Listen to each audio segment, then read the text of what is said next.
गांव की जेठानी। शांति अपने दो बेटों अर्नव और आरुष के साथ शांति से जीवन बिता रही थी, लेकिन शांति के पति सोहन से उसकी कभी कभार थोड़ी अनबन हो जाती थी। एक दिन शांति रोज की तरह सुबह का खाना बना रही थी, तभी दरवाजे की घंटी बजी। घंटी की आवाज सुनकर वो दरवाजे की ओर जाती हुई कहती है, अरे आती हूँ, कौन है, सब्र करो। शांति दरवाजा खोलती है तो देखती है कि उसके जेठ मोहनदास सामने खड़े होते हैं। वो सक पकाकर अपना घूंघट करती है और पैर छूकर कहती है, आइए आइए जेठ जी। कैसे हो शांति? जी मैं तो बिल्कुल ठीक हूँ, सब आपकी मेहरबानी है भाई साहब। शांति और मोहनदास की बातें सुनकर शांति का पति सोहन और उसके दोनों बेटे बाहर आ जाते हैं। अरे भैया राम राम, कैसे हो आप? राम राम भाई। अरे शांति, ऐसे खड़ी खड़ी क्या देख रही हो? चाय कॉफी कुछ लेकर आओ, भैया आए हैं। शांति तेजी से रसोई की ओर आगे बढ़ती हुई कहती है, अरे मेरी माँ, गेट खोलने के चक्कर में मेरे तो चावल ही जल गए। वो दौड़ी दौड़ी रसोई में जाती है और देखती है कि सारे चावल जल गए हैं। वो दोबारा चावल बनाने में लग जाती है। इतने में सोहन आवाज लगाता है, अरे शांति, तुम्हारे चावल का रोना खत्म हो गया हो तो चाय ले आओ। जी लाती हूँ अभी। शांति जल्दी जल्दी चाय बनाती है और मोहनदास को चाय देती है। सब एक दूसरे की खैर खबर पूछते हुए चाय पीते हैं। चाय खत्म होती ही मोहनदास शांति की ओर देखते हुए मजाक में कहते हैं, शांति, अब तुम्हारी चाय में दम नहीं रहा, अब हमें चाय बनाने वाली बदलनी पड़ेगी। ये कैसे मुमकिन होगा जेठ जी, घर और बाहर का सारा काम मुझे ही करना पड़ता है और कभी कभी जल्दी जल्दी के चक्कर में काम बिगड़ जाते हैं, जैसे आज चावल जल गए। अरे इसी का तो हल लेकर आया हूँ। मैंने रिश्ता देखा है अर्नव और आरुष के लिए। दोनों लड़कियां बहुत सुंदर और सुशील है। अगर आप दोनों इजाजत दें तो बात करूँ आगे। सोहन और शांति रिश्ते की बात सुनकर कहते हैं, अब ठीक है, बात चलाइए ना भैया, पर पहले लड़की के बारे में कुछ बताइए तो सही। हाँ भाई साहब, लड़की कैसी है, परिवार कैसा है, कहाँ के रहने वाले हैं? देखो, परिवार तो बहुत अच्छा है, पर वे दोनों लोग बहुत गरीब है। दहेज में कुछ मिलेगा नहीं। अरे हमें दहेज में कुछ चाहिए भी नहीं, बस लड़की संस्कारी होनी चाहिए। एक लड़की तो पढ़ी लिखी है और शहर की रहने वाली है, पर दूसरी अपनी गरीबी की वजह से पढ़ ना सकी और गांव में रहती है, लेकिन दोनों है बहुत खूबसूरत। अगर तुम सबको देखते ही पसंद ना आ जाए तो मेरा नाम बदल देना। हाँ, पर तो हम आके मूंद कर भरोसा कर सकते हैं भैया। आप आगे बात चलाइए, हम शादी करने को तैयार हैं। कुछ ही दिन में अर्नव और आरुष की शादी हो जाती है। आरुष की शादी अनपढ़ लड़की मंजरी से हो जाती है, जो कि बहुत भोली भी होती है, और अर्नव की शादी पढ़ी लिखी लड़की तनुजा से हो जाती है, जो कि घमंडी और चालू होती है। एक दिन मंजरी घर के काम कर रही थी कि अचानक शांति उसे आवाज लगाती है, बड़ी बहू, ओ बड़ी बहू, मंजरी जल्दी यहाँ आओ। मंजरी जल्दी जल्दी शांति के पास जाती है। बेटा मेरे पैर दबा दे, बहुत दर्द हो रहा है। जी माँ जी, बस बर्तन धोकर आती हूँ। अरे बैठ यहाँ, मेरे पैर में बहुत तेज दर्द हो रहा है, बर्तन छोटी बहू धो लेगी। मंजरी शांति के पैर दबाने लगती है तो शांति तनुजा को आवाज लगाती है, छोटी बहू, और छोटी बहू। तनुजा थोड़ी देर से आराम से चलकर आती है। जी माँ जी, आपने बुलाया मुझे, आपको कोई काम था क्या? तू कुछ काम कर रही है या? शांति की बात काटते हुए तनुजा बोलती है, कुछ नहीं माँ, फोन पर अपने घर पर बात कर रही थी। अरे बाद में बात करिए अपने घर वालों से, पहले जाके बर्तन धो ले। तनुजा मुंह बनाते हुए अपनी जेठानी की ओर देखती है और मन ही मन कहती है, ये महारानी वहाँ बैठी है, ये नहीं कि बर्तन धो ले। मैंने इतनी पढ़ाई बर्तन धोने के लिए की थी क्या? तनुजा दांत पीसकर वहाँ से चली जाती है। अगले दिन सब दफ्तर चले जाते हैं, तभी डाकिया चिट्ठी लाता है। शांति चिट्ठी लेकर मंजरी से कहती है, बड़ी बहू, जरा छोटी बहू को बुलाना, एक चिट्ठी आई है। मेरी तो आंखें कमजोर है तो मुझसे पढ़ा नहीं जाएगा। मंजरी तनुजा के पास जाकर कहती है, तनुजा, तुम्हें माँ जी बुला रही हैं। मुझ पर हुक्म मत चलाओ, काम बताओ काम। अरे मैंने तुम पर कहाँ हुक्म चलाया, और हुक्म चला भी दूंगी तो क्या हुआ, तुम तो मेरी छोटी बहन की तरह हो ना। तुम जैसी अनपढ़, जाहिल और गांव की गवार मेरी बहन नहीं हो सकती। बेचारी मंजरी तनुजा की बात सुनकर अपना सा मुंह लेकर रह गई। कोई चिट्ठी आई है, माँ जी तुमसे पढ़वाना चाहती है, बस इसलिए बुला रही हैं। मुंह टेढ़ा करके तनुजा मंजरी का मजाक बनाते हुए कहती है, अनपढ़ कहीं की। तनुजा का ऐसा बर्ताव देखकर बड़ी बहू बहुत दुखी होती है। तनुजा को अपनी पढ़ाई का घमंड इतना हो गया कि अब वो घर के कोई काम नहीं करती और अपनी जेठानी का मजाक बनाती रहती। तनुजा का ये बर्ताव अब उसकी सास को भी नजर आने लगा था।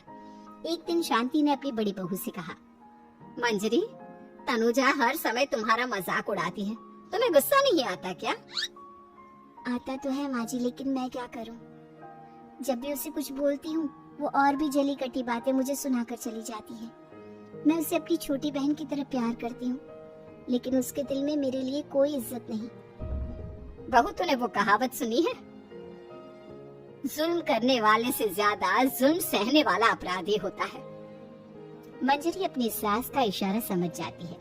वो अपनी देवरानी को सबक सिखाने की ठान लेती है और एक दिन शांति अपनी दोनों बहुओं के साथ बैठी थी तो शांति अपनी बड़ी बहू से पूछती है, अरे बहू, शाम होने को है, कुछ सोचा है क्या बनेगा खाने में?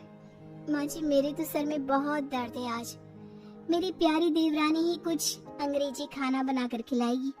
सुना है पढ़े लिखे लोग अंग्रेजी खाना बहुत अच्छा बनाते हैं, क्यों तनुजा? इतना कहकर मंजरी अपनी सास की ओर देखकर मुस्कुरा दी। तनुजा अपनी तारीफ सुनकर बहुत खुश हो गई। इतने में शांति कहती है, ये तो सच बात है छोटी बहू, ये तो मैंने भी सुना है। हम भी पक गए हैं बड़ी बहू के हाथ का खाना खा खा कर।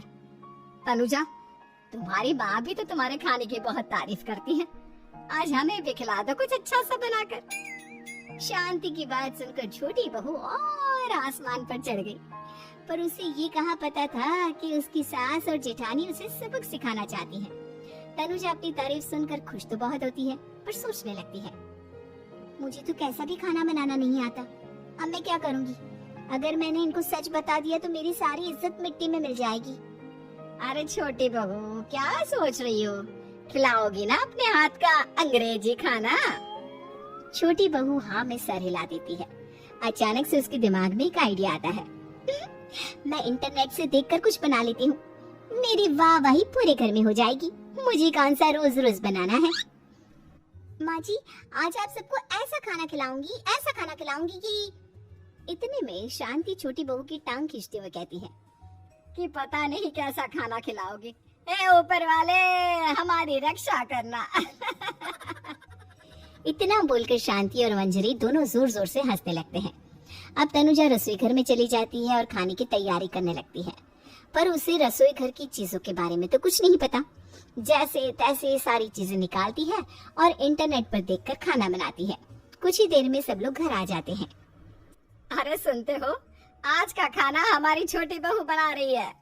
अरे वाह, आज तो फिर कुछ अंग्रेजी खाना खाने को मिलेगा। कुछ ही देर में खाना बन जाता है तो छोटी बहू सबका खाना लगा देती है। इतने में बड़ी बहू कहती है, क्या बात है देवरानी जी, आज तो बहुत अच्छी खुशबू आ रही है। ये बात तो सही कही बड़ी बहू तूने, खुशबू तो अच्छी है, ऐसी खुशबू तो मेरे खाने में भी नहीं आती। सब मिलकर छोटी बहू की बहुत तारीफ करते हैं और छोटी बहू 7वें आसमान पर बैठ जाती है। अब सभी खाना खाते हैं। जल्दी जल्दी दो, अब तो मुंह में पानी आ रहा है। हाँ, मुझसे भी नहीं रुका जा रहा।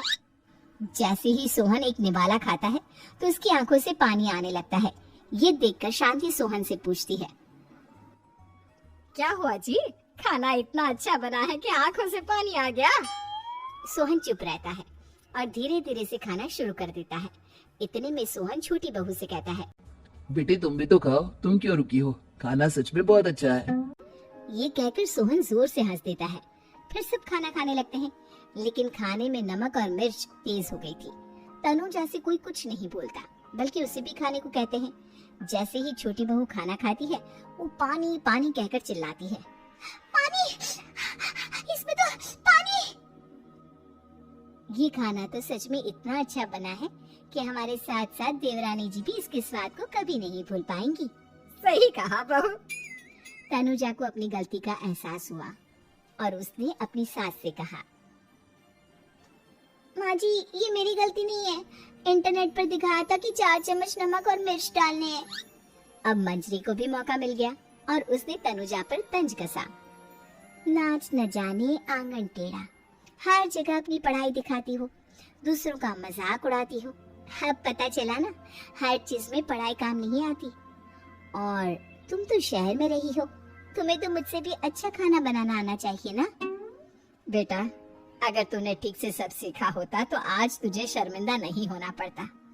बात शहर या गांव की नहीं होती।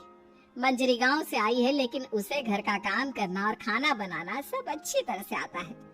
तुम शहर में रही हो, तुमने ये सब क्यों नहीं सीखा? छोटी बहू सर नीचा कर सबसे माफी मांगती है और बहुत शर्मिंदा होती है।